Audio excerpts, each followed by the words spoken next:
Hello guys, welcome back to my channel C S S and world. तो कैसे हैं आप सब? आशा करते हैं आप सब लोग अच्छे होंगे, खूब में लग कर पढ़ाई कर रहे होंगे। ठीक है, तो जैसा कि हमने हिस्ट्री पॉलिटी कंप्लीट कर ली है, 6 7 क्लास की। अब हमारी 8 क्लास की एनसीईआरटी चल रही है, जिसमें हिस्ट्री के 3 चैप्टर एंड ज्योग्राफी का 1 चैप्टर फिनिश हो गया है। आज हम सेकंड चैप्टर पढ़ने वाले हैं ज्योग्राफी का। कल हमने संसाधन पढ़े थे, और संसाधन 3 प्रकार के होते हैं: प्राकृतिक, मानव निर्मित एंड मानव संसाधन। अब मानव कैसे संसाधन है, ये मैंने बहुत अच्छे से आपको समझा दिया है। आई होप इन चीजों को आप नहीं भूलोगे। ठीक है, तो आज हम पढ़ने वाले हैं भूमि, मृदा, जल, प्राकृतिक, वनस्पति और वन्य जीवन संसाधन के बारे में। ठीक है, तो चलो टाइम ना वेस्ट करते हुए अपनी क्लास की ओर बढ़ा जाए। तो सबसे पहली बात वो कह रहा है कि तंजानिया अफ्रीका के छोटे गांव में माम्बा पानी लाने के लिए प्रातः शीघ्र उठती है। जो तंजानिया है वो कहाँ की बात है? ये एक स्टोरी है, आपको पता है पूरी एनसीईआरटी स्टोरियों से भरी भरी पड़ी है, और स्टोरी से ही हमें चीजें समझाई जाती हैं। ठीक है, तो तंजानिया एक छोटे गांव की है जो माम्बा पानी लाने के लिए प्रातः शीघ्र उठती है। ठीक है, उसे बहुत दूर जाना पड़ता है और कुछ घंटे के बाद लौटती है। इसके उपरांत वह घर के कार्यों में अपनी माँ के हाथ बटाती है, अपने भाइयों की बकरियों की देखभाल और मदद करती है। उसके पूरे परिवार के पास उनकी छोटी झोपड़ियों के चारों ओर चट्टानी भूमि का एक भाग है। मोम्बा के पिता कठिन परिश्रम के बाद कुछ मक्का और सेम ही उगा पाते हैं। यानी कि जो मोम्बा है, मोम्बा के पिताजी क्या करते हैं, बहुत परिश्रम करते हैं। उसके बाद उन्हें थोड़ा बहुत ही क्या करते हैं, वो मक्का और सेम की खेती उगा पाते हैं। ठीक है, आगे जानेंगे। फिर भी यह उनके परिवार के साल भर के खाने के लिए पर्याप्त नहीं होता है। यानी कि जो वो उगाते हैं वो चीज़ें उनके परिवार को साल भर के लिए नहीं हो पाती हैं। जो वो मेहनत करके चीज़ें ला रहे हैं, कमा रहे हैं, उगा रहे हैं, वो उनसे उनका पूरा गुजारा नहीं होता है। यानी कि साल का गुजारा नहीं कर पाते हैं वो। ठीक है, आगे बढ़ेंगे। पीटर न्यूजीलैंड के भेड़ पालन प्रदेश के मध्यवर्ती भाग में रहता है। तो अभी हमने मोम्बा की कहानी पढ़ी है, अब हम पीटर की पढ़ रहे हैं। पीटर कहाँ रह रहा है? न्यूजीलैंड के पालन प्रदेश के मध्यवर्ती भाग में रहता है, जहां उसका परिवार ऊन प्रक्रमण करने का कारखाना चलाता है। प्रतिदिन जब पीटर स्कूल से लौट आता है, वह अपने चाचा को अपनी भेड़ों की देखभाल करते हुए देखता है। उनका भेड़ों का बाड़ा कुछ दूरी पर पहाड़ियों से लगा हुआ था। एक विस्तृत घास के मैदान पर स्थित वहां नवीनतम प्रौद्योगिकी का उपयोग करते हुए एक वैज्ञानिक विधि से इस प्रबंधन किया जाता है। यानी कि जो ऊन निकालने का काम है वो वैज्ञानिक विधि के प्रबंधन से किया जाता है। पीटर का परिवार जैविक कृषि सब्जियां भी उगाता है। जो पीटर की फैमिली है वो सब्जियां भी उगाती है और भेड़ का पालन भी करती है। ठीक है, मोम्बा और पीटर विश्व के दो विभिन्न स्थानों में रहते हैं। जो मोम्बा है वो दक्षिण अफ्रीका में रह रही है, और जो पीटर है वो कहाँ रह रहा है? वो न्यूजीलैंड में रह रहा है। आई होप, हाँ, वो न्यूजीलैंड में रह रहा है। यानी कि दो भिन्न स्थानों में दोनों रह रहे हैं।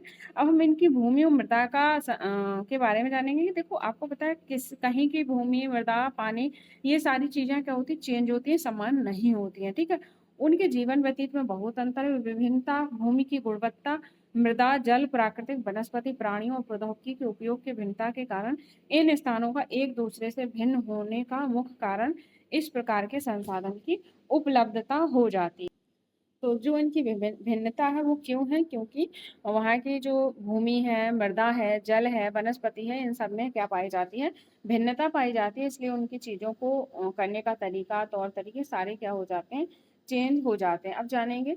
विश्व की 90% जनसंख्या भूमि क्षेत्र में 30% भाग पर ही रह पाती है। यानी कि जो विश्व की 90% जनसंख्या है वो भूमि क्षेत्र के कितने 30% भाग में रहती है। से 70% भूमि पर या तो विरल जनसंख्या या निर्जन में रहती है। कैसी? विरल में या निर्जन में। अब ये विरल और निर्जन क्या होता है, तो ये तो हमें क्या होगा, आगे जाकर ही पता चलेगा। हम आगे जाकर इन चीजों को अच्छे से पढ़ेंगे। ठीक है, तो बढ़ते हैं आगे। सबसे पहले हम भूमि के बारे में पढ़ेंगे। भूमि यानी कि पृथ्वी, धरती। आप लोग कोई हो उसे धरती बोलता होगा। तो भूमि भूमि जानेंगे किसे कहते हैं, भूमि में क्या चीजें हैं।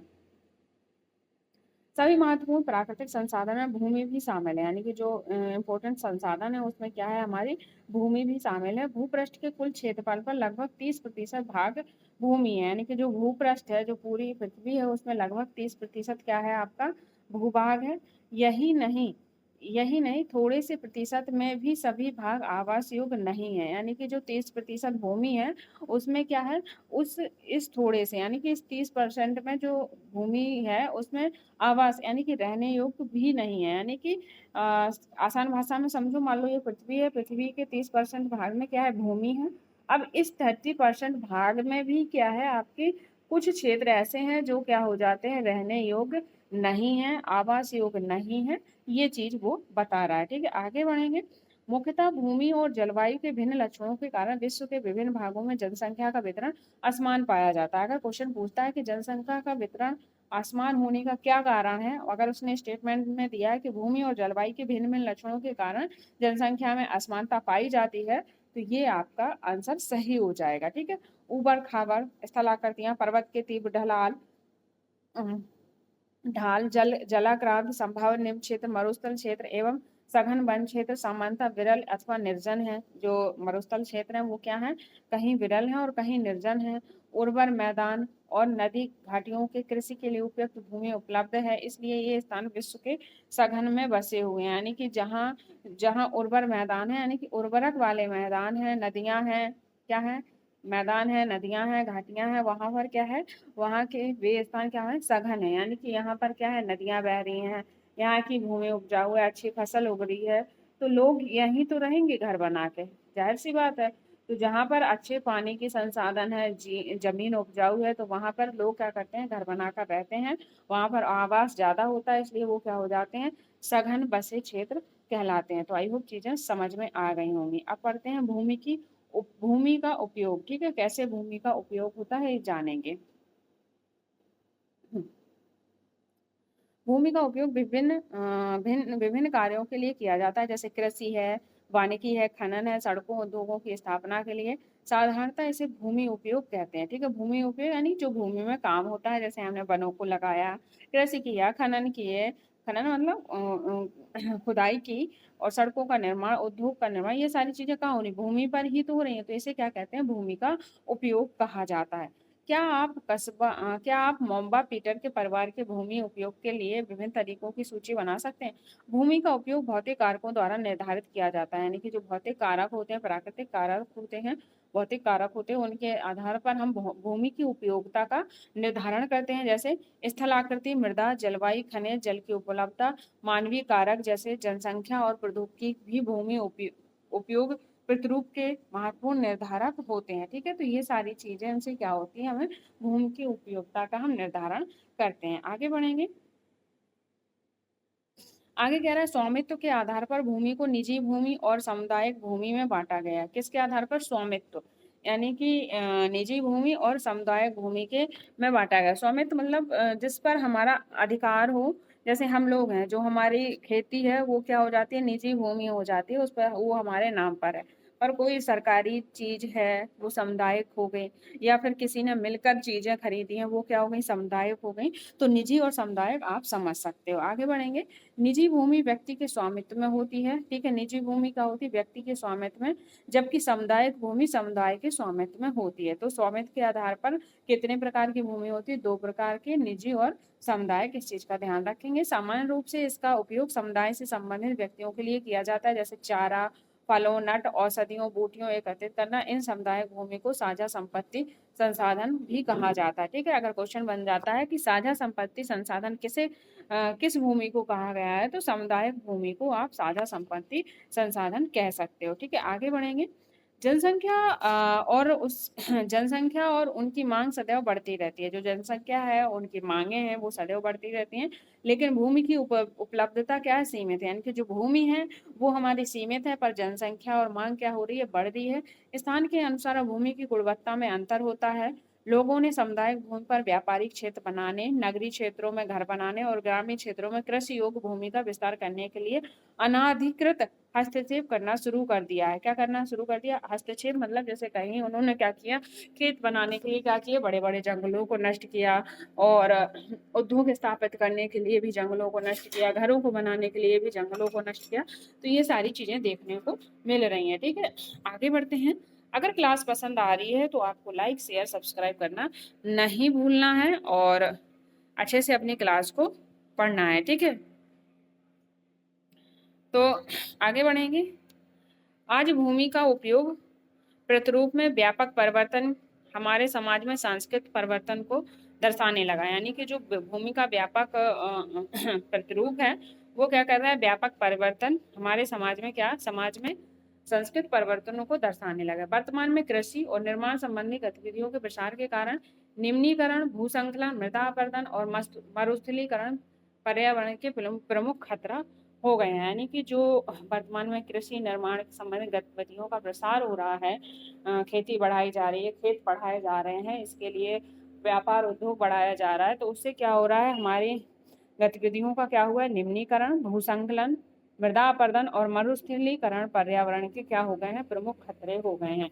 अगर क्वेश्चन पूछेगा कि पर्यावरण के प्रमुख खतरा क्या है, तो आपका निम्नीकरण हो जाएगा, भूसंकलन, मृदा और मरुस्थली पर्यावरण के क्या हो जाते हैं, प्रमुख खतरे हो जाते हैं। तो आई होप चीज़ें आपको अच्छे से क्लियर हो रही होंगी। ठीक है, तो अगर चीज़ें क्लियर हो रही हैं तो लाइक शेयर सब्सक्राइब करना नहीं भूलना है, कमेंट भी करना है, क्योंकि आपके कमेंट के बिना मज़ा नहीं आता है पढ़ाने में, क्लास लेने में भी मन नहीं लगता है। ठीक है, तो आगे बढ़ेंगे। अब देखते हैं भूमि संसाधन का संरक्षण, यानी कि जो भूमि संसाधन है उसका हम संरक्षण कैसे करें, इन चीज़ों के ऊपर ध्यान से देंगे। देखो, बढ़ती जनसंख्या तथा इसकी बढ़ती मांग के कारण वन भूमि, कृषि योग्य भूमि का बड़े पैमाने पर विनाश हुआ है। ठीक है, तो क्या कह रहा है कि जो बढ़ती हुई जनसंख्या है, उनकी मांगे हैं, जैसे जैसे मांगे बढ़ रही हैं, जनसंख्या बढ़ रही है, तो कृषि योग्य भूमि बनाने में क्या हुआ है, इनका यानी कि भूमि का विनाश हुआ है। इससे प्राकृतिक संसाधन समाप्त होने का डर पैदा हो गया। क्या हो गया है, इससे प्राकृतिक संसाधन नष्ट होने का क्या हो गया है, डर पैदा हो गया है। ठीक है,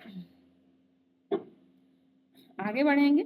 आगे कह रहा है कि इसलिए विनाश की वर्तमान दर को आवश्यक ही रोकना चाहिए। वनारोपण, भूमि उद्धार, रासायनिक कीटनाशकों और उर्वरकों को विनियमित उपयोग तथा अतिचरण पर रोक लगाना चाहिए। तो देखो, जो रोक की चीजें हैं, यानी कि जो जिन चीजों से हम रोक लगा रहे हैं वही चीजें हमारी क्या हो रही, भूसंकलन का खतरा बन रही है। तो इस चीज का आप ध्यान रखना। तो क्या है वो, हमें क्या करना चाहिए, हमें वनों का रोपण यानी कि वनों को लगाना चाहिए। अगर हमें भूसंकलन रोकना है तो कारण क्या बन जाएगा, वनों की कटाई। ठीक है, भूमि उद्धार करना है, रासायनिक जो कीटनाशक है उनका कम से कम प्रयोग करना है, उन पर भी रोक लगानी है। तो ये सारी चीजें अगर इन पर रोक नहीं लगाई गई तो इन सारी चीजों से क्या होगा, हमारा भूसंकलन का खतरा बढ़ जाएगा। तो इनसे हम भूमि संसाधन का क्या कर सकते हैं, संरक्षण कर सकते हैं। अब हम पढ़ेंगे मृदा के बारे में। मृदा यानी कि मिट्टी, तो इम्पोर्टेंट है, क्वेश्चन बन सकता है यहाँ से। तो पृथ्वी के पृष्ठ पर दानेदार कणों के आवरण की पतली परत मृदा कहलाती है। जो पृथ्वी की परत पर जो दानेदार परत होती है वो क्या होती है, मृदा होती है। यह भूमि से निकटता से जुड़ी होती है। स्थल रूप मृदा के प्रकार को निर्धारित करता है, यानी कि जो स्थल रूप होता है वो क्या करता है, मृदा के प्रकार को निर्धारण करता है। क्वेश्चन बन जाएगा कि मृदा के प्रकार को कौन निर्धारित करता है, तो वो आपका स्थल रूप हो जाता है। कहीं पे क्या होते हैं, ऊंचाई, कहीं पे निचाई, कहीं पे गर्मी, कहीं पे सर्द। तो ये सारी चीजें मृदा का निर्धारण करने में, मृदा के प्रकार का निर्धारण करने में सहायक होती हैं। ठीक है, आगे बढ़ेंगे। मृदा का निर्माण चट्टानों से प्राप्त खनिजों और जैव पदार्थों, कैसे, जो मृदा का निर्माण है वो चट्टानों से, कैसे, चट्टानों से प्राप्त खनिजों और जैव पदार्थों, आगे बढ़ेंगे।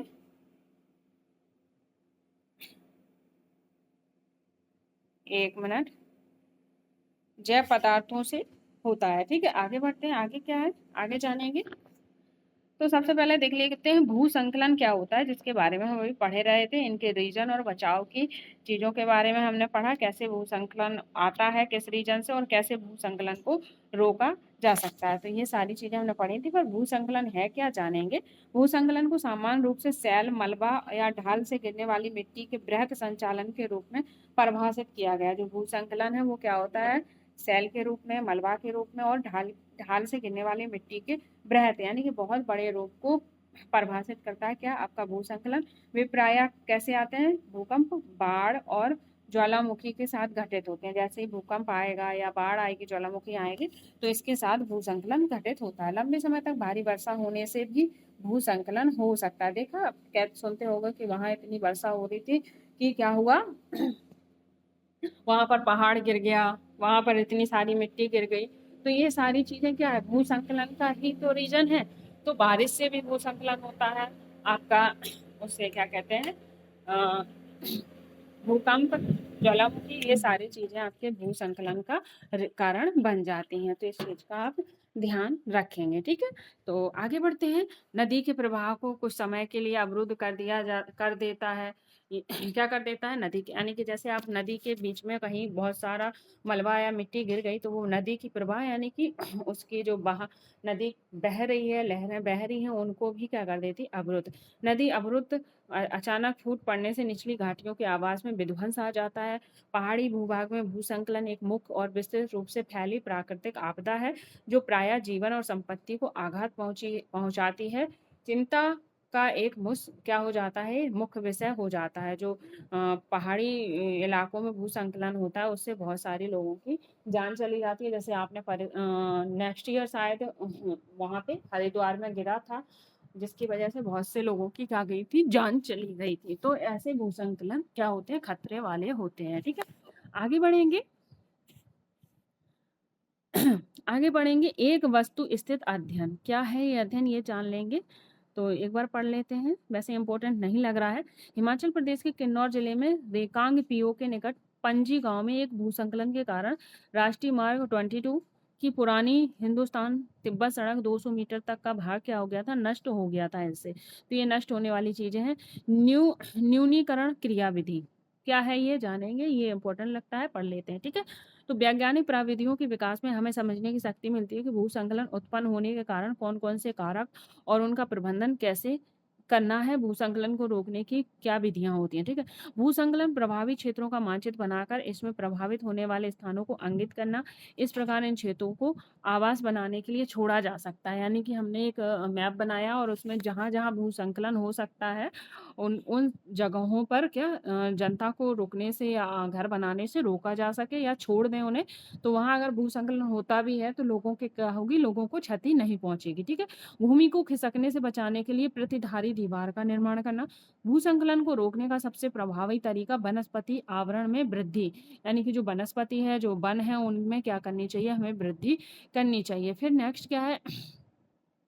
सतही अपवाह तथा झरना प्रभाव के साथ साथ भूसंकलन की गतिशीलता को नियंत्रण करने के लिए पृष्ठीय अपवाह नियंत्रण उपाय कार्यान्वित किया जाना चाहिए। यानी कि ये सारी चीजों का हमें अपनाकर भूसंकलन रोका जा सकता है, ठीक है। आगे बढ़ते हैं, चीजों को देखते हैं, अच्छे से समझते हैं। तो आप ये ग्राफ देख पा रहे होगे, क्या है ये ग्राफ, समझेंगे। तो सबसे ऊपर जो है, सबसे ऊपर क्या है? सबसे ऊपर आपकी ह्यूमस और वनस्पति के साथ ऊपरी मृदा है। फिर नीचे क्या पाई जाती है? आपकी बालू गाद किले के साथ उपमृदा है।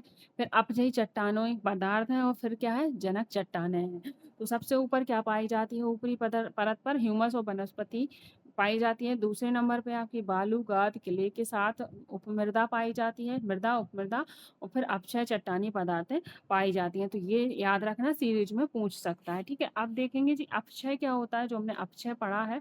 अपक्षय किसे कहते हैं? तो तापमान परिवर्तन, तुषार क्रिया और पौधों, प्राणियों और मनुष्य के क्रियाकलाप द्वारा अनावरित सेलों का टूटना और क्षय होना क्या कहलाता है? अपक्षय कहलाता है। यानी कोई चट्टान है, ऐसी कोई चट्टान है, और किसी कारणवश, यानी कि जो हमारी तुषार, सर्दी, गर्मी, प्राणियों द्वारा यूज किए गए क्रियाकलापों के द्वारा अगर इन पर कोई असर होता है, तो ये क्या हो जाती है? ऐसे टूट फूट कर अपने ही स्थान पर क्या हो जाती हैं? अपने ही स्थान पर टूट फूट कर बिखर जाती हैं। वो क्या कहलाता है? आपका अपक्षय कहलाता है। तो इस तरह ये टूट जाती हैं। तो आपको अपक्षय भी समझ में आ गया होगा।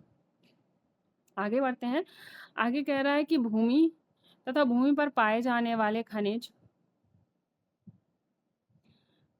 तथा भूमि पर पाए जाने वाले खनिजों से होता है। यह अपक्षय की प्रक्रिया के माध्यम से बनती है। खनिज और जैव पदार्थ का सही मिश्रण मृदा को उपजाऊ बनाता है। यानी कि अगर क्वेश्चन पूछेगा, क्वेश्चन बन सकता है कि मृदा को उपजाऊ कौन बनाता है, किसके कारण मृदा ज्यादा उपजाऊ होती है? तो खनिज और जैव पदार्थों के मिश्रण से ही मृदा क्या बनती है? हमारी उपजाऊ बन जाती है, ठीक है। आगे बढ़ेंगे। अब जो मृदा क्या है, मृदा जानेंगे। तो मृदा के जो रीजन है, जैसे जलवायु, तापमान, वर्षा, अपजय, ह्यूमस निर्माण की दर को प्रभावित करती है। यानी कि मृदा को प्रभावित करने वाले कारण, ठीक है। देखो, मृदा के निर्माण को प्रभावित करने वाले कारण, किन के प्रभाव से मृदा का निर्माण नहीं हो सकता है? तो वो क्या है? नंबर 1 क्या हो जाता है? जलवायु, तापमान, वर्षा और अपक्षय और ह्यूमस निर्माण की दर को प्रभावित करती है। समय मृदा परिच्छेदिका की मोटाई को निश्चित करता है। जो समय है वो क्या करता है, समय मृदा की परिच्छेदिका यानी कि मोटाई को निश्चित करता है। और जो जलवायु, तापमान, वर्षा है वो अपक्षय और ह्यूमस के निर्माण के दर को प्रभावित कौन कर रहा है, तो अपक्षय और ह्यूमस के निर्माण के दर को प्रभावित करने वाले जलवायु, तापमान, वर्षा हो जाते हैं। समय क्या करता है, मृदा की परिच्छेदिका और उसकी मोटाई का निर्धारण करते हैं। फिर आगे बढ़ते हैं, आगे क्या है, आगे है वनस्पति, प्राणीजात और सूक्ष्म जीव ह्यूमस निर्माण की दर को क्या करते हैं, ये भी प्रभावित करते हैं। फिर क्या रहा, उच्चावच, तुंगता और ढाल मृदा के संचय को क्या करते हैं, निर्धारण करते हैं। जनक सेल रंग गठन, रासायनिक गुणधर्म, खनिज मात्रा, पराग्यता को निर्धारित करते हैं। जो जनक सेल होते हैं वो क्या करते हैं, रंग ढंग, रासायनिक गुण धर्म, खनिज मात्रा और पारंगम्यता को निर्धारित करते हैं। तो ये सारी चीजें मृदा को प्रभावित करने वाले क्या हो जाते हैं, कारक हो जाते हैं। तो आई होप आपको चीजें समझ में आ रही होंगी। अगर आ रही हैं तो क्या करना है, लाइक शेयर सब्सक्राइब करते रहना है, ठीक है। अब देखेंगे मृदा निर्माण के कारक। मृदा को निर्माण करने के कौन से कारक हैं वो जानेंगे। तो मृदा निर्माण के मुख्य कारक जनक सेल का स्वरूप और जलवायविक कारक हैं। क्या है, जो मृदा निर्माण के मुख्य कारक हैं वो क्या होते हैं, जनक सेल का स्वरूप और जलवायविक कारक हो जाते हैं। आगे बढ़ते हैं, मृदा निर्माण के अन्य कारक स्थलाकृति, जैव पदार्थों की भूमिका और मृदा निर्माण के संगठन में लगा समय होता है। जो मृदा निर्माण का अन्य कारक है वो क्या हो जाते हैं, वो स्थलाकृति हो जाती है, जैव पदार्थों की भूमिका हो जाती है और मृदा के निर्माण में संगठन में लगा समय अलग अलग स्थानों पे ये क्या हो जाता है, अलग अलग या भिन्न भिन्न हो जाता है। तो मृदा निर्माण में जो मुख्य कारक होता है वो जनक सेल का स्वरूप और जलवायु की कारक होता है। इस चीज का आप ध्यान रखेंगे, ठीक है। ये बॉक्स देख लेते हैं। बॉक्स में लिख रहा है कि भारत में क्या है, भारत में जलोढ़, काली, लाल, लैटेराइट और मरुस्थलीय और पर्वतीय प्रकार की मृदाएं हो सकती हैं। विभिन्न प्रकार की मृदाओं की एक एक मुट्ठी एकत्रित कीजिए और निरीक्षण कीजिए, ठीक है। तो भारत में कौन कौन सी मृदा पाई जाती हैं, तो वो आपकी जलोढ़ हो जाती है, काली, लाल और लैटेराइट और मरुस्थलीय और पर्वतीय प्रकार की मृदाएं हो जाती हैं। अब मृदा जो होती है, जो मिट्टी होती है, मृदा का निम्नीकरण और संरक्षण के उपाय, ठीक है। तो कैसे हम मृदा का संरक्षण कर सकते हैं ये जानेंगे। मृदा अपरदन और छींटता मृदा संसाधन के लिए दो मुख्य खतरे होते हैं। तो क्वेश्चन बन जाएगा कि मृदा के लिए खतरे कौन कौन से हो सकते हैं, मुख्य खतरे। तो वो आपका मृदा अपरदन होता है और छींटता मृदा हो जाती है, ठीक है। मानवीय और प्राकृतिक दोनों ही कारक से मृदा का निम्नीकरण होता है। जो मृदा का निम्नीकरण यानी कि कम होना किसके कारण होता है, तो वो मानवीय कारक भी हो सकते हैं और प्राकृतिक कारक भी हो सकते हैं, ठीक है। दोनों ही होते हैं। मृदा के निम्नीकरण में सहायक कारक जो निम्नीकरण के लिए सहायक होते हैं वो कौन कौन से हो जाते हैं, तो वो वनोन्मूलन, अतिचारण, रासायनिक उर्वरकों और कीटनाशकों का अत्यधिक उपयोग, वर्षा में दोहन, भूसंकलन और बाढ़ मृदा संरक्षण के ये क्या हो जाते हैं, मृदा निम्नीकरण के क्या हो जाते हैं, निम्नीकरण में क्या होते हैं, सहायक होते हैं। तो इन चीजों का आप ध्यान रखेंगे। निम्नीकरण यानी कि उनका कम होना, मृदा का कम होना, वो क्या होते हैं, वनोन्मूलन, अतिचारण, रासायनिक उर्वरक और कीटनाशक का अधिक उपयोग करने से मृदा में निम्नीकरण आ जाता है। अब देखेंगे मृदा संरक्षण यानी कि मृदा को संरक्षित कैसे किया जाए, क्या ऐसी चीजें अपनाई जाएं जिससे मृदा का निम्नीकरण ना हो, उसे रोका जा सके, ठीक है। मल्च बनाना, ठीक है। तो कैसे, किन प्रकार से, तो नंबर 1 क्या हो रहा है, मल्च बनाना। मल्च क्या होते हैं जानेंगे। पौधों के बीच अनावृत भूमि जैव पदार्थ जैसे प्रवाल से ढक दी जाती है, इसे मृदा की आर्द्रता रुक जाती है। यानी कि जो पौधे के बीच जो अनावृत भूमि होती है, जो भूमि छोड़ी जाती है जिसका यूज नहीं होता है, उसे जैव पदार्थों जैसे प्रवाल से ढक दी जाए तो मृदा की क्या होती है, जो आर्द्रता होती है वो रुक जाती है। तो ये क्या होती है, मल्च बनाना कहलाता है। क्या कहलाता है, मल्च बनाना कहलाता है। अब नीचे देखेंगे, नीचे है वेदिका फार्म। क्या है, वेदिका फार्म। नंबर 2 पे क्या हो जाता है, वेदिका फार्म। संरक्षण के यानी कि निम्नीकरण को कैसे रोके, तो मल्च बनाकर, वेदिका फॉर्म के द्वारा। नंबर 3 समुच्च रेखीय जुताई के द्वारा। नंबर 4 रक्षक मेखलाएं के द्वारा हम इन चीजों को रोक सकते हैं, ठीक है।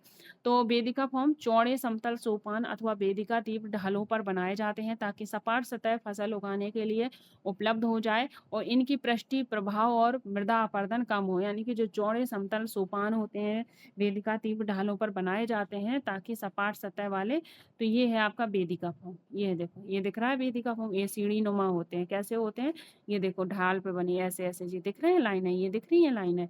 तो ये वेदिका फॉर्म बनाए जाते हैं, इन्हें समतल करके इन पर क्या की जाती है, खेती की जाती है और इनके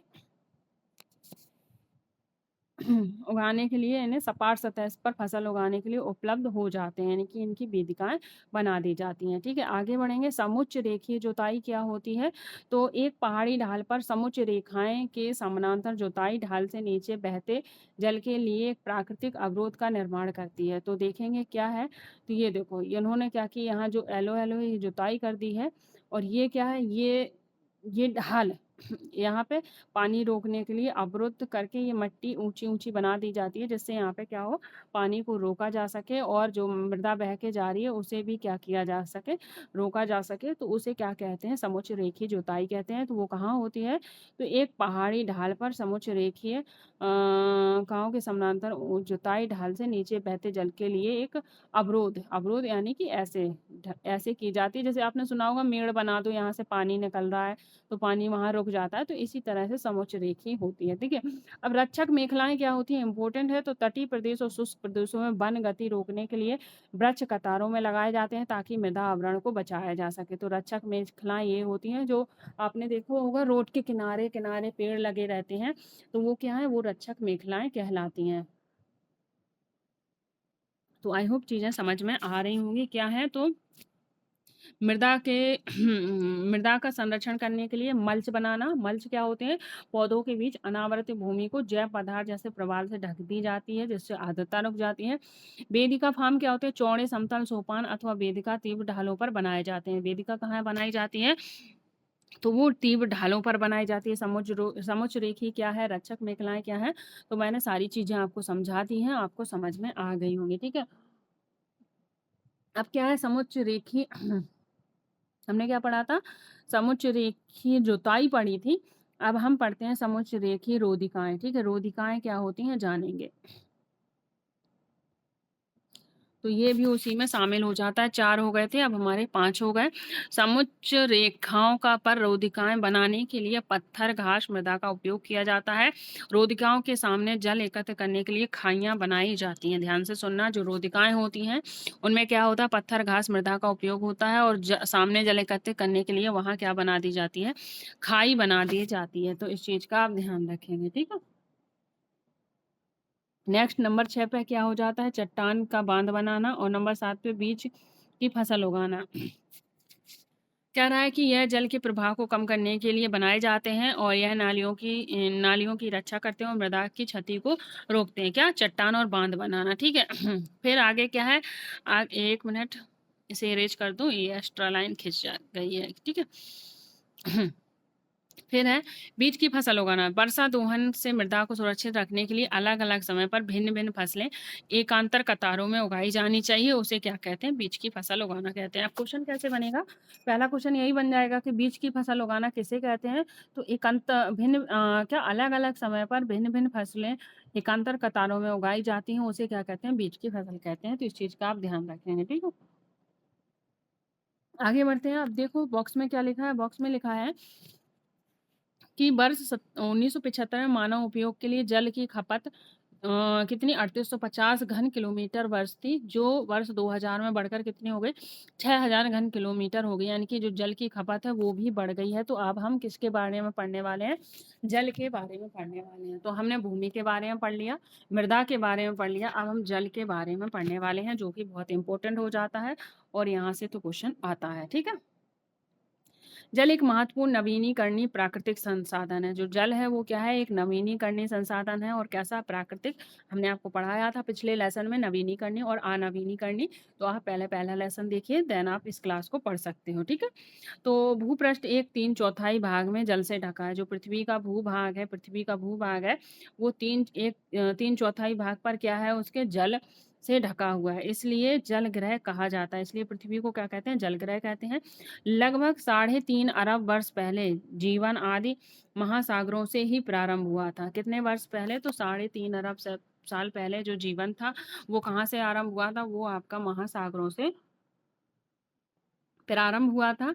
यद्यपि आज भी महासागर पृथ्वी की सतह के 2/3 भाग से ढके हुए हैं। जो महासागर हैं वो पृथ्वी की सतह से कितने भाग पर, तो 2/3 भाग में ढके हुए हैं। तो इस चीज का आप ध्यान रखेंगे, ठीक है। तो 3/4 पर क्या है हमारा, 3/4 में जल ग्रह है। और महासागर कितने पर है, तो महासागर पृथ्वी की सतह के 2/3 भाग से ढके हुए हैं, ठीक है। आगे चलते हैं।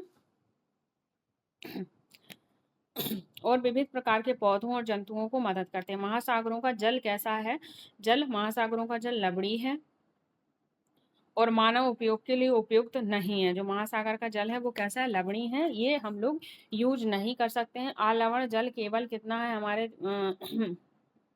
हमारे पृथ्वी पर, तो 2.7% जल ही आलवण है, जिसका लगभग 70% भाग कहाँ से आता है, तो 70% भाग आपका बर्फ की चट्टानों, हिमनदों जैसे अंटार्कटिका, ग्रीनलैंड और पर्वतीय प्रदेशों में पाया जाता है, ठीक है। इस चीज का आप ध्यान रखेंगे। अपनी स्थिति के कारण ये मनुष्य को पहुंच के बाहर है। केवल 1% आलवण जल उपलब्ध है। क्या है, केवल 1% आलवण जल उपलब्ध है, जो क्या करते हैं, मानव उपयोग के लिए उपयोग है। यह भौम जल नदियों, झीलों और पृष्ठीय जल के रूप में, वायुमंडल में जलवाष्प के रूप में पाया जाता है, ठीक है। इस चीज का आप ध्यान रखेंगे। आगे बढ़ते हैं। अब लोग कहते हैं ना कि जल की कमी है, जल की कमी है। अब आप कहोगे 3/4 में तो जल है, फिर भी जल की कमी है, क्योंकि 3/4 में तो जल है पर पीने योग्य 2.7% है, और जिसमें से हमें 1 पॉइंट कुछ ही मिल पाता है। तो ये है। आगे बढ़ते हैं। इसलिए क्या कह रहा है, इसलिए आलवणी जल पृथ्वी का सबसे अधिक मूल्यवान पदार्थ है। पृथ्वी पर जल ना बढ़ाया जा सकता है और ना घटाया जा सकता है। इंपॉर्टेंट लाइन है, अगर पूछ लेगा कि पृथ्वी पर जल बढ़ता है या घटता है, तो जिन्होंने एनसीईआरटी नहीं पढ़ी है तो वो उस पर हाँ का टिक लगाए आएंगे, जो कि गलत हो जाएगा। तो पृथ्वी पर जल ना ही बढ़ाया जाता है और ना ही घटाया जाता है। कुल मात्रा उसकी क्या है, स्थिर रहती है। इस चीज का आप ध्यान रखेंगे। आगे बढ़ेंगे। इसकी प्रचुरता में विविधता प्रतीत होती है, क्योंकि यह बाष्पीकरण, वर्षण, वाह की प्रक्रियाओं द्वारा महासागरों, वायु, भूमि अथवा पुनः महासागरों चक्रण द्वारा निरंतर चलती रहती है। यानी कि बारिश हुई, बारिश मान लो भाप बना, पानी क्या बना, भाप भर के ऊपर गया, ऊपर जाके बादल बने, बादल से क्या हुआ, ये भाप गई, ये बादल बने, बादल से वर्षा हुई, वर्षा से ये नदी महासागरों में गया। तो ये जल चक्रण के कारण क्या होता है, हमारा पानी ना तो घटता है और ना ही क्या होता है, बढ़ता है। इस चीज का आप ध्यान रखेंगे, ठीक है। आगे बढ़ते हैं। जैसा कि आप जानते हैं, इसे क्या कहा जाता है, जल चक्र कहा जाता है, ठीक है। मनुष्य जल की बड़ी मात्रा का उपयोग न केवल पीने और धुलाई में ही करता, वरन उत्पाद प्रक्रिया में भी करता है। जैसे जल कृषि, उद्योग तथा बांध के जलाशयों के माध्यम से विद्युत उत्पादन करने में भी प्रयोग किया जाता है। जल स्रोतों के सूखने अथवा जल प्रदूषण के कारण अलवणीय जल की आपूर्ति की कमी के मुख्य कारक क्या है, तो वो हो जाते हैं बढ़ती जनसंख्या, भोजन, नकदी फसल की बढ़ती मांग और बढ़ता नगरीकरण और बेहतर होता जीवन स्तर क्या होते हैं, जल की आपूर्ति का कारण बन जाते हैं। अब आप कहोगे बेहतर जीवन स्तर से क्या फर्क पड़ता है। पहले क्या था, पानी भरकर लाया जाता था, अब जगह जगह पर नल बन गए हैं, क्या लग गए हैं, टैप लग गए हैं, जिनकी वजह से लोग ज्यादा पानी का क्या करते हैं, खर्च करते हैं। तो इस चीज से क्या हो रहा है, जल की आपूर्ति बढ़ रही है, ठीक है। तो आपने वो पढ़ लिया है, जल चक्र में क्या होता है, पहले क्या होता है, पहले बाष्पीकरण होता है, फिर वर्षा, फिर वाह, और फिर महासागरों, वायु में यह पुनः जल मिल जाता है। तो जल चक्र आपको मैंने 6 क्लास की एनसीईआरटी में ही पढ़ाया था बहुत अच्छे से, 6 या 7 की, तो वो देख लेना, वहाँ आपको चीजें समझ में आ जाएंगे।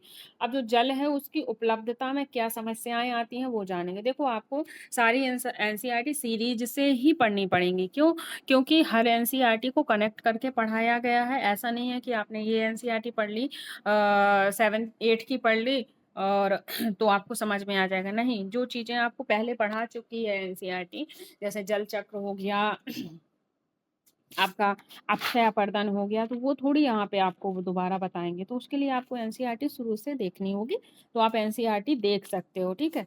आगे बढ़ते हैं।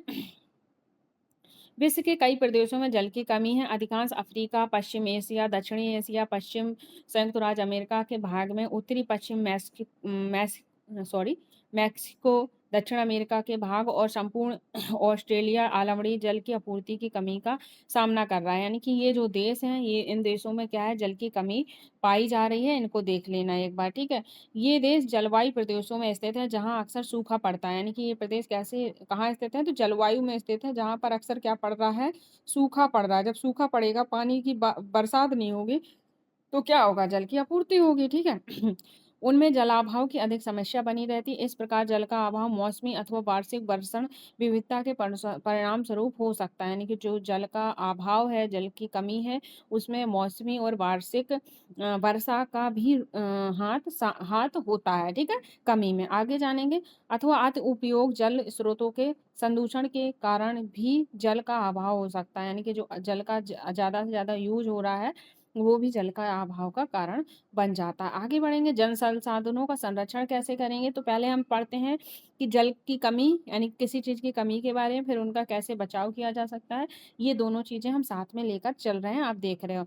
आज के विश्व में शुद्ध तथा पर्याप्त जल स्रोतों तक पहुँच ना एक बड़ी समस्या बन गई है। इस क्षीण होते हुए संसाधन के संरक्षण के लिए कदम उठाने चाहिए। यद्यपि जल एक क्या है, नवीनीकरणीय संसाधन है, आप पढ़ चुके हो। तथापि इसका देखो, आपको एक ये दिख रहा होगा, यमुना नदी बाहित मल, औद्योगिक बहिस्त्राव और कचरे के कारण प्रदूषण। तो आपने देखा होगा दिल्ली में जो यमुना है वो कितना प्रदूषण से भरी पड़ी रहती है। तो ये चीजें हो जाती हैं। अब वो कह रहा है कि जो जल है वो नवीकरणीय साधन है, तथापि इसका क्या हो सकता है, इसका अति उपयोग और प्रदूषण के उपयोग के लिए अनुपयुक्त बना देता है। यानी कि जो इसका उपयोग है, अति उपयोग है, और जो प्रदूषण है, पॉल्यूशन है, इसका उसको क्या बना देता है, अनुपयुक्त, यानी कि बिना यूज वाला हमें बना देता है, ठीक है। आगे बढ़ेंगे। अशोधित या आंशिक रूप से शोधित वाहित मल, कृषि रसायनों का उत्सर्जन और जल निकायों में औद्योगिक बहिस्राव स्त्राव जल के प्रमुख संदूषक। इनमें शामिल नाइट्रेट धातुओं और पीड़क नासी जलों को क्या कर रहे हैं, प्रदूषित कर रहे हैं। तो ये सारी चीजें क्या कर रही हैं, तो ये सारी चीजें हम जल को क्या करती हैं, प्रदूषित करती हैं, और इनसे क्या होता है, जल खराब हो जाता है, ठीक है। आगे बढ़ेंगे। इनमें से अधिकांश रासायनिक अजैव निम्नीकरण होने के कारण जल द्वारा मानव शरीर में पहुंच जाते हैं। यानी कि कुछ रासायनिक उर्वरक हैं जो जल में मिल जाते हैं, और वो क्या होते हैं, जल के द्वारा मनुष्य के शरीर में पहुंच जाते हैं। इन प्रदूषकों को जल निकाय में छोड़ने से पूर्व बहिस्त्राव को उपयुक्त विधि से शोधित करके जल प्रदूषण नियंत्रण किया जा सकता है। क्या क्या किया जा सकता है, जानेंगे। वन और अन्य वनस्पति, क्या जो वन है और अन्य वनस्पति आवरण धरातलीय प्रभाव को मंद करते हैं और भूमिगत जल को पुनः पूरित करते हैं। तो सबसे ज़्यादा इम्पोर्टेंट क्या हो रहे हैं, हमारे वन हो रहे हैं, इसलिए हमें वनों को नहीं काटना चाहिए। भूमि के संरक्षण में और मृदा संरक्षण में और आपके जल के लिए सब में क्या हमें सबसे ज़्यादा वनों का उपयोग दिख रहा है, ठीक है। और भूमिगत का जो क्या करते हैं, पुनः पूरित कर देते हैं। जल संग्रहण पृष्ठीय प्रभाव को बचाने की दूसरी विधि है। जो जल संग्रहण है, हमें क्या करना है, जो जल है उसे संग्रह करना है। इससे भी क्या हो जाता है, जल की जो आपूर्ति है उससे कम किया जा सकता है, ठीक है। जल रिसाव को कम करने के लिए खेतों को सिंचित करने वाली नहरों को ठीक से पक्का करना चाहिए। रिसाव और वाष्पीकरण होने वाली जल क्षति को रोकने के लिए क्षेत्रों की स्प्रिंकलरों से सिंचाई करनी चाहिए। अधिक प्रभावी विधि है स्प्रिंकल वाली विधि। तो ये देखो, ये स्प्रिंकल वाली विधि है, जिससे क्या हो रहा है, जिससे सिंचाई की जा रही है। इससे क्या होता है, इससे आपका कम पानी लगता है, ठीक है। आगे बढ़ेंगे कि जिसके जिसके यहाँ होगी स्प्रिंकल वाली सिंचाई होती होगी, उन्हें इस बारे में जानकारी होगी, ठीक है। वाष्पीकरण की दर वाले शुष्क प्रदेशों में सिंचाई की ड्रिप अथवा टपकन विधि करना चाहिए। जहाँ पर वाष्पीकरण ज़्यादा होता है वहाँ पे ड्रिप यानी कि टपकन, बूंद बूंद टपक कर सिंचाई होती है, उसका उपयोग करना चाहिए। फिर सिंचाई की इन विधियों को अपनाकर बहुमूल्य जल संसाधन को क्या कर सकते हैं, हम संरक्षित कर सकते हैं। तो सिंचाई की कौन कौन सी विधि, स्प्रिंकल विधि, और क्या बताइए, टपकन विधि बताइए, ड्रिप और टपकन वाली विधि। तो इस चीज़ का आप ध्यान रखेंगे। अब हम पढ़ते हैं प्राकृतिक वनस्पति और वन्य जीवन, ठीक है। तो वन्य जीवन और प्राकृतिक वनस्पति के बारे में एक बार पढ़ लेते हैं। स्कूल के बच्चे हस्तशिल्प प्रदर्शनी में घूम रहे थे। प्रदर्शनी की वस्तुएं देश के भिन्न भिन्न भागों से एकत्रित की गई थी। मोना ने एक थैला हाथ में उठाया और उत्साह से कहा, यह एक सुंदर हैंड बैग है, ठीक है। अध्यापिका ने कहा, हाँ यह जूट से बना है। क्या जूट जानते हो, नहीं जानते हो क्या आप? उन टोकरियों, दीप छात्रों और कुर्सियों को देखते हैं, ये वे बेंत बाँस की बनी हैं। भारत के पूर्वी और उत्तर-पूर्वी आंध्र प्रदेशों में बाँस प्रचुर मात्रा में पैदा होता है। तो बाँस सबसे ज़्यादा कहाँ पाया जाता है? तो वो भारत के पूर्वी और उत्तर-पूर्वी आर्द्र प्रदेशों में बाँस प्रचुर मात्रा में पैदा किया जाता है। ठीक है?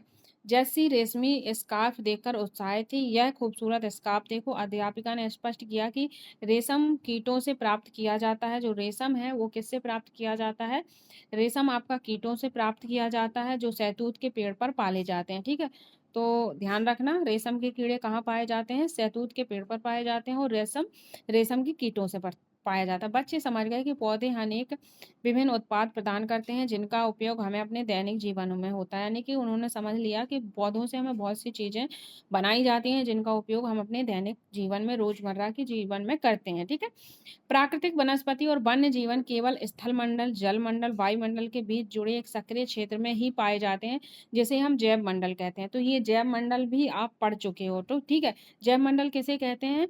जैव मंडल स्थल मंडल, जल मंडल, वायुमंडल के तीनों के मिलने से जो मंडल बनता है वो जैव मंडल कहलाता है। और इसी जैव मंडल में आपको प्राकृतिक वनस्पति और वन्य जीवन मिलता है, और यहीं पे मानवीय जीवन भी आपको मिल जाता है। ठीक है, आगे बढ़ेंगे।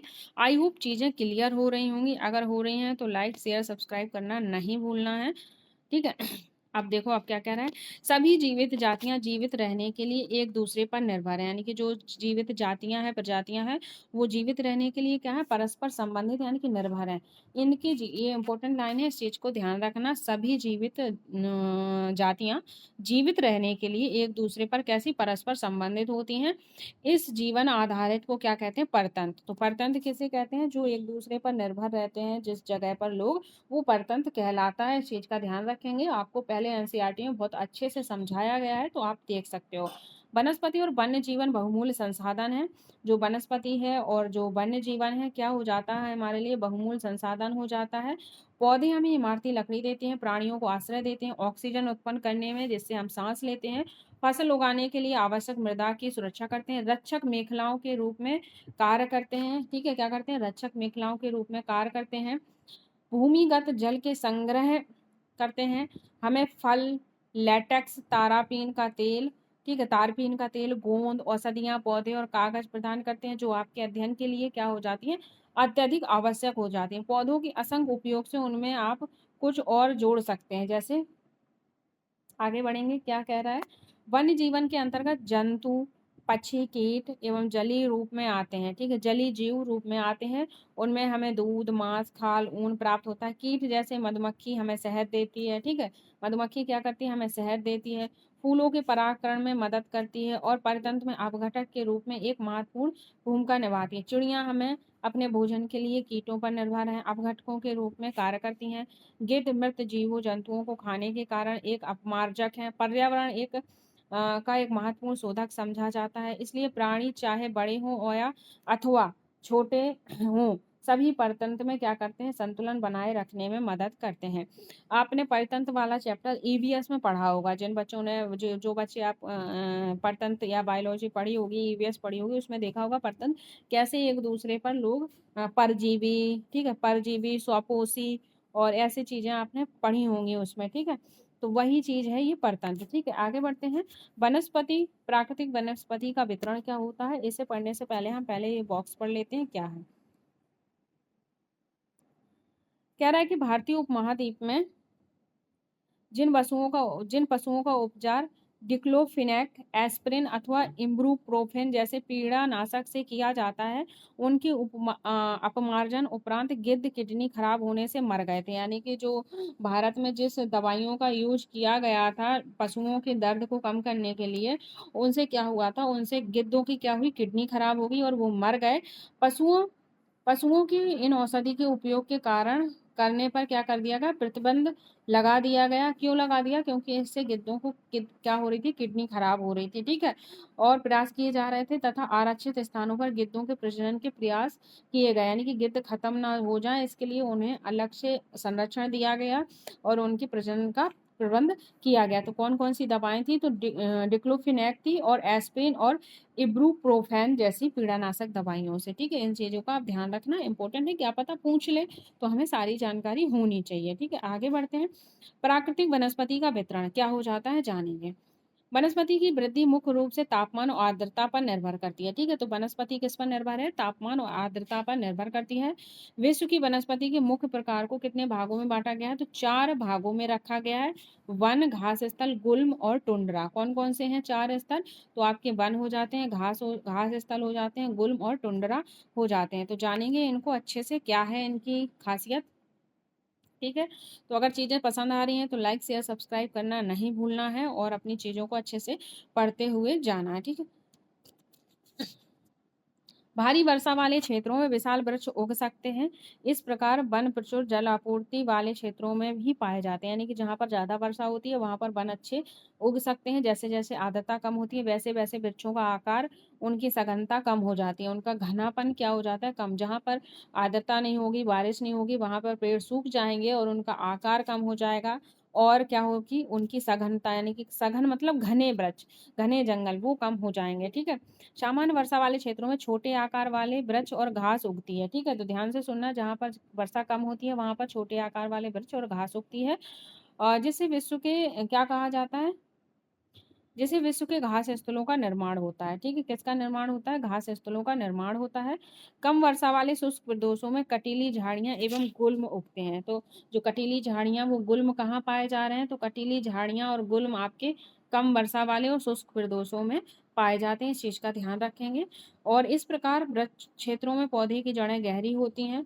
बाष्पोत्सर्जन से होने वाली आर्द्रता की हानि को घटाने के लिए इन पेड़ों को पत्तियां क्या करती हैं? पत्तियां क्या करती हैं? कांटेदार और मोम की सतह वाली हो जाती हैं, यानी कि जहां पर बारिश कम होती है तो वहां के वृक्ष की जो पत्तियां होती हैं वो क्या हो जाती हैं? कांटेदार हो जाती हैं और मोम की सतह वाली हो जाती हैं। ठीक है, शीत ध्रुवीय प्रदेशों में टुंड्रा वनस्पति, मॉस और लाइकन सम्मिलित है। जहां पर शीत यानी कि ठंडे प्रदेश हैं जो, वहां पे क्या है, वहां पे आपके शीत ध्रुवीय प्रदेश में क्या पाई जाती है? टुंड्रा वनस्पति, मॉस और लाइकन पाए जाते हैं। तो इम्पोर्टेंट है, कहाँ पर सघन वन पाए जाते हैं, कहाँ पर छोटे वन पाए जाते हैं, कहाँ पर केवल घास पाई जा रही है, कहाँ पर आपके ध्रुवी और टुंड्रा मॉस और लाइकन पाए जा रहे हैं। इन चीज़ों को आप ध्यान रखेंगे, मैंने आपको पढ़ा दिया है। ठीक है, तो कटीली झाड़ियाँ गुल्म कहाँ होते हैं? आपके शुष्क प्रदेश में उगते हैं। और टुंड्रा वनस्पति ध्रुवीय प्रदेशों में उगती है, जहाँ पर सर्दी होती है, शीत ठंडे प्रदेशों में। ठीक है, आगे देखते हैं। पिछली 2 शताब्दियों में विश्व में जितने लोग थे इस समय उनसे कहीं अधिक लोग बढ़ती जनसंख्या के पोषण के लिए, फसलों को उगाने के लिए वनों को विशाल क्षेत्र में क्या कर रहे हैं? वृक्ष काट दिए गए हैं। विश्व भर में वनों का आवरण तेजी से समाप्त हो रहा है। इस बहुमूल्य संसाधन को संरक्षण की क्या है? तुरंत आवश्यकता है, यानी कि बढ़ती जनसंख्या आवास के चक्कर में वृक्षों को क्या करा जा रहा है? काटा जा रहा है। तो प्राकृतिक वनस्पति और वन संरक्षण, तो वन संरक्षण कैसे करेंगे, जानेंगे। वन हमारी संपदा है, पौधे जंतुओं को आश्रय प्रदान करते हैं और साथ ही परतंत्र में भी क्या है, अनुरक्षित रखते हैं। जलवायु परिवर्तन और मानव हस्तक्षेप के कारण क्या हुआ है? पौधों और जंतुओं के प्राकृतिक आवास क्या हो सकते हैं? नष्ट हो सकते हैं। बहुत सी जातियां असुरक्षित अथवा संकटापन हैं, जो कुछ तो लुप्त होने के कगार पर है, यानी कि कुछ प्रजातियां हैं पशुओं की, जो क्या है, पशुओं पक्षियों पक्षियों की, जो क्या है, कुछ तो खत्म हो गई और कुछ लुप्त होने के कगार पर है। तो वनोन्मूलन, मृदा अपरदन, निर्माण कार्य, दावानल और भू संकलन में से कुछ मानव और प्राकृतिक कारक जो मिलकर इन महत्वपूर्ण प्राकृतिक संसाधन को लुप्त होने की प्रक्रिया में बढ़ावा देते हैं। तो क्या कह रहा है, यानी कि कुछ तो मानव है और कुछ प्राकृतिक संसाधन भी इन चीजों के लिए क्या हो जाते हैं? जिम्मेवार हो जाते हैं। ठीक है, आगे बढ़ेंगे। आज की मुख्य चिंताओं में एक अनाधिकारक शिकार करने की संख्या बढ़ना है, जिससे कुछ प्रजातियों की संख्या क्या है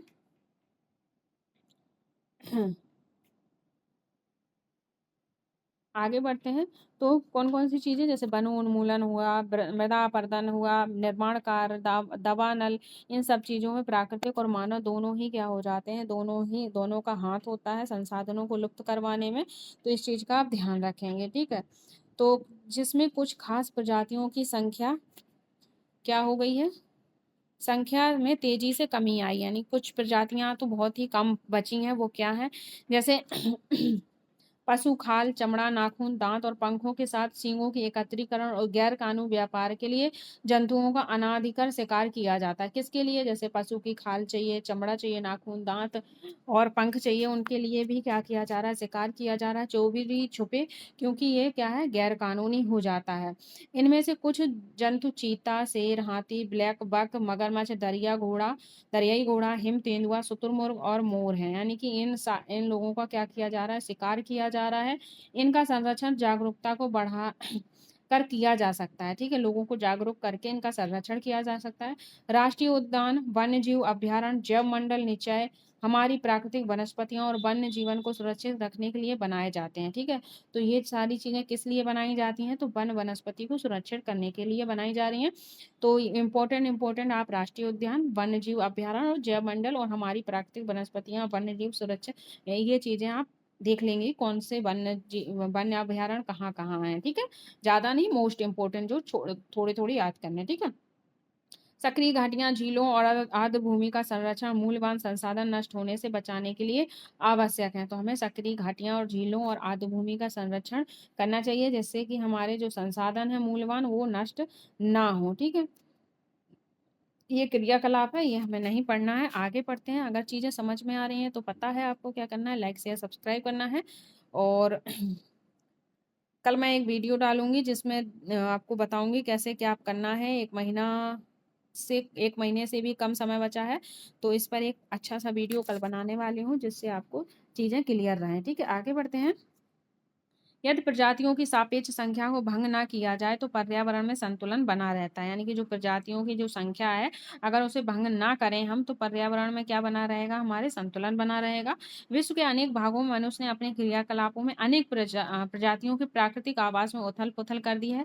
अनेक पक्षियों जीव जंतुओं के अंधाधुंध शिकार के कारण या तो वे विलुप्त हो गए हैं या विलुप्त होने के क्या है? कगार पर हैं। प्रादेशिक सामुदायिक स्तर पर जागरूकता कार्यक्रमों जैसे सामाजिक वानिकी वन महोत्सव से प्रोत्साहन करना चाहिए। यानी कि जो कार्यक्रम है, सामाजिक वानिकी का कार्यक्रम प्रस्तुत करना चाहिए, वन महोत्सव का प्रस्तुतिकरण करना चाहिए, जिससे कि लोग जागरूक हों और इनका कम से कम हनन करें। ठीक है, स्कूल के बच्चों को पक्षी देखने, प्राकृतिक कैंपों में जाने के लिए प्रोत्साहित करना चाहिए, ताकि वे विविध जातियों के निवास का अवलोकन करें। अब ये चीज मैं सारी एनसीईआरटी आपको क्यों पढ़ाती हूँ? क्योंकि अगर आपको सारे चैप्टर क्लियर हैं, सारी लाइंस पढ़ी हैं, तो आप वहाँ से पेडागोजी के भी क्वेश्चन सॉल्व कर सकते हो। तो यहाँ से आप पेडागोजी भी सॉल्व कर सकते हो कि आप बच्चों में प्राकृतिक चीज़ों की बचाव के लिए जो जागरूकता फैलानी है, उसके लिए हमें क्या करना चाहिए।